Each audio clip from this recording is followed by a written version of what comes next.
መዘዝ ተከታታይ ድራማ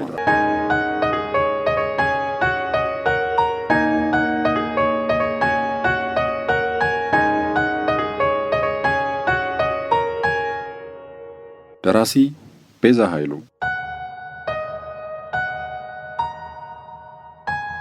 በፖፑሌሽን ሚዲያ ሴንተር ተዘጋጅቶ የቀረበ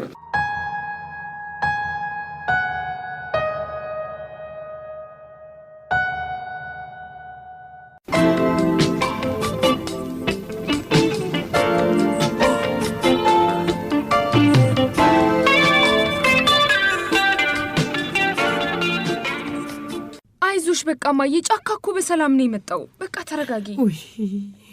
ቆይ ግን ምንድነው? ምን ተፈጥሮ ነው? ቆይ አንድ ጊዜ ተረጋግረ ነግራችኋለሁ። እሺ ምንድነው? እስኪ ንገሪ።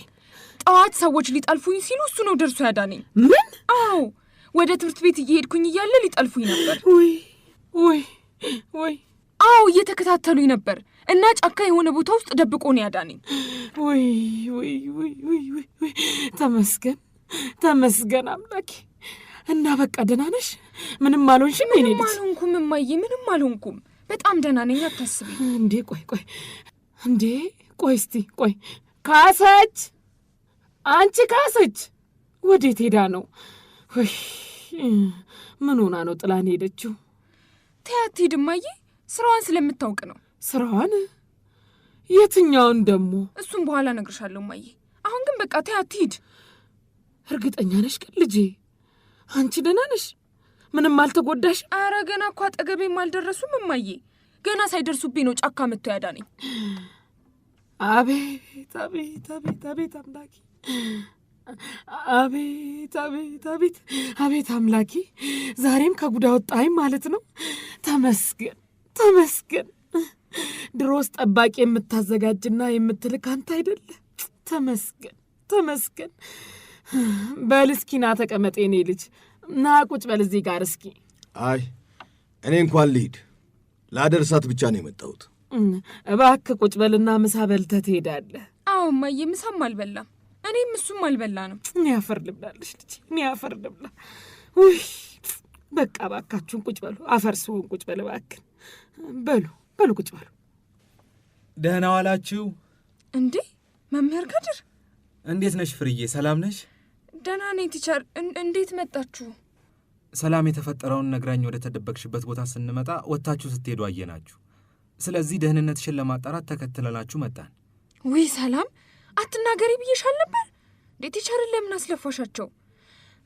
እማዬ፣ መምህር ከድር ማለት እሳቸው ናቸው። የሂሳብ መምህሬ ናቸው። አዎ አወቅኳቸው እኮ። እንዴት ዋሉ? ደህና ዋሉ? ፍርዬ ስሞትን ሁሌ ታነሳዋለች። እኔም ደግሞ ስሟን ሁሌ ነው የማነሳው፣ ያው ከመምህራኑ ጋር ማለቴ ነው። እሺ እባክዎ ይቀመጡ። ተቀመጡ እዛ ጋር። አይ እኔ እንኳን መሄድ አለብኝ። የትምህርት ሰዓት እኮ ገና አላለቀም። በረፍት ሰዓት ላይ ነው አቋርጠን የመጣ ነው። እባክዎ ታዲያ ይቀመጡና ሁላችሁም በአንድ ላይ ሽሮ ቀምሳችሁ ትሄዳላችሁ። እንግዲህ እሺ በቃ። ያው መቼስ አንደኛውን አርፍደናል አይደል? ሰላም በይኔና እንቀመጥ። በህሉኑ እዚህ ጋር ከባችሁ ተቀመጡ። ኑ ትኩስ ሽሮ ነው ያለው፣ ቶሎ አቀርብላችኋለሁ። ጫካም ና ተቀመጥ እባክህን። እሺ በሽሮ እንኳን አልጨክንም። አዎ ና እዚህ ጋር ተቀመጥ። ሰላምዬ ነይ ተቀመጭ እንጂ። ነይ ይዘሽ ነይ። እዛው ጋር ትሁን፣ ተያት። እኔ አጠገብ መቀመጥ ፈርታ ነው። እንደዛ ነው እንዴ ሰላም? አዎ መንገድ ላይ ስታየኝ እንደ ጥንቸል ነው ብር ብራ የምጠፋው። አረ ዝም ብላ ፈሪ ነገር ስለሆነች ነው። በቃ እሺ ተቀመጭ እሱ ጋር። ጫካ ማለት እሱ ነው መምህር ከድር፣ አውቀውታል? አዎ አሁንማ አወቅኩት እኮ። እንዴት ነው በረታ የኔ ልጅ? መቼም ከባድ ነገር ነው የገጠመ። በጣም ያሳዝናል። አዎ ያሳዝናል፣ ግን ምን ይደረግ። ሕይወት አንዴ የጫነችብኝን ሸክም መሸከም ነው እንግዲህ፣ ሌላ አማራጭ የለኝም። አዎ ፍርዬም እኮ ይህ ጉዳይ በጣም ስለሚያስጨንቃት ብዙ ጊዜ እናወራለን። ለእኔም ደግሞ ሟቿ የቀድሞ ተማሪ ስለነበረች ጉዳዩን በቅርብ እየተከታተልኩ ነው ያለሁት። አይ ዝም ብለው ባይለፉ ነው የሚሻለው። ይሄን ጉዳይ እንኳን እርሶ ፖሊስም ተከታትሎት የትም አላደረሰው። ለነገሩ እኮ አሁን አንተ ነጻ ወጥተሃል። ፖሊሶቹም ገዳዩ አንተ እንዳልሆንክ አውቀዋል እንጂ ባያውቁ ኖሮ እስካሁን ድረስ አያስሩም ነበር ብለህ ነው? እኔ እኮ አሁንም ታስሬያለሁ። ውጭም በሆነ እስር ቤት ነኝ ያለሁት። ያው ፍርድ ቤት ባይፈርድብኝም የመንደሩ ሰው ሁሉ ፈርዶብኛል። ግድ የለም፣ እኛ ከተባበርን እውነቱ በማስረጃ ይረጋገጣል። ያው እስካሁንም ድረስ እኮ ማስረጃውን ይፋ ብናደርገው የአካባቢውን ስምና ልማድ ያጠለሽብናል ብለው ሰግተው ነው እንጂ የልጅቷ ቁስል ከምን እንደመጣ አውቀውታል። ይገርማል። እርሶም ይህንን ሰምተዋል ማለት ነው? አዎ ሰምቻለሁ። ቀስ በቀስ ደግሞ ሌላውም ሰው እንደኔ እየሰማ ይመጣና መጨረሻ ላይ እውነቱ እንደ ፀሐይ ፍንትው ብሎ ሲወጣ ያኔ አንተን ፍትህ ታገኛለህ። እኔም ያንን ነው በተስፋ የምጠብቀው። ከእኔ በላይ ደግሞ ማቿ ለአሰቃቂ አሟሟቷ ፍትህ እንድታገኝ እፈልጋለሁ። ካሳ እንድታገኝ እፈልጋለሁ። አዎ ልክ ነህ። ግን ምን መሰለህ፣ እንደዚህ አይነት የማህበረሰብ ቁስሎችና ጎጂ ልማዶች እጅግ በጣም ስር የሰደዱና ከትውልድ ትውልድ እየተላለፉ የመጡ ናቸው። ስለዚህ እነሱን ለማከም ጊዜና ዘዴ ይፈልጋል። አሁን ብዙ ቦታዎች ላይ ሕክምናው ተጀምሯል። ሕዝቡም ጉዳቱ በደንብ እየገባው ነው። ጥቂት ጉዳቱን ያልተረዱና ያልገባቸው ሰዎች ብቻ ናቸው ልማዱን እየቀጠሉ ያሉት። እነሱም ደግሞ አንድ ቀን ጉዳቱ ሲገባቸውና ሕጉም ሲጠብቅባቸው ያቆማሉ። የሚገርም የኔም ታላቅ እህት በፊት ከገራዦች ውስጥ ነበረች። ከዚያ ግን አንድ ሴት ልጇ በዚሁ ምክንያት በሽተኛ ሆና ስለቀረችባት አሁን ቀንደኛ ተቃዋሚ ሆናለች። እና ይኸውልህ አብዛኛው ሰው ጉዳቱ በራሱ ላይ ሲደርስበት ነው የጉዳቱ ተቃዋሚ የሚሆነው። አሁን የሚያስፈልገው ግን የህሊና ጠበቃ የሆነ ሰው ነው። ጉዳቱ ባይነካውም ባይደርስበትም ለሌላው ሰው ጉዳት አዝኖ ፍትህ የሚጠይቅ ሰው ነው ሀገሪቱ የሚያስፈልጋት። እንዴት ነው አይመስልህም? አዎ ይመስለኛል።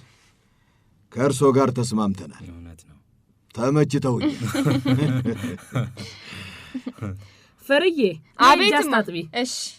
እሺ ማዬ መጣሁ። ተጫወቱ። እሺ እንጫወታለን፣ አታስቢ። አይ ፍርዬ እንዴት አይነት ጥሩ ልጅ መሰለች። ለእኔ ደግሞ ተስፋዬንና ህልሜን ሁሉ የጣልኩባት ተማሪ ናት። እና ብቻ ፈጣሪ ይርዳት፣ ባጭር ያስቀራት። አሚን አሚን አሚን።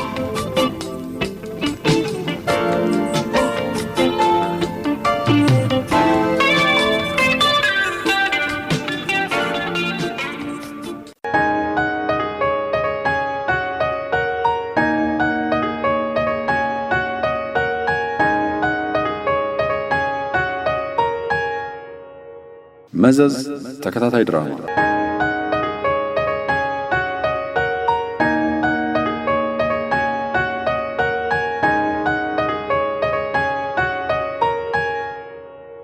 ደራሲ ቤዛ ኃይሉ፣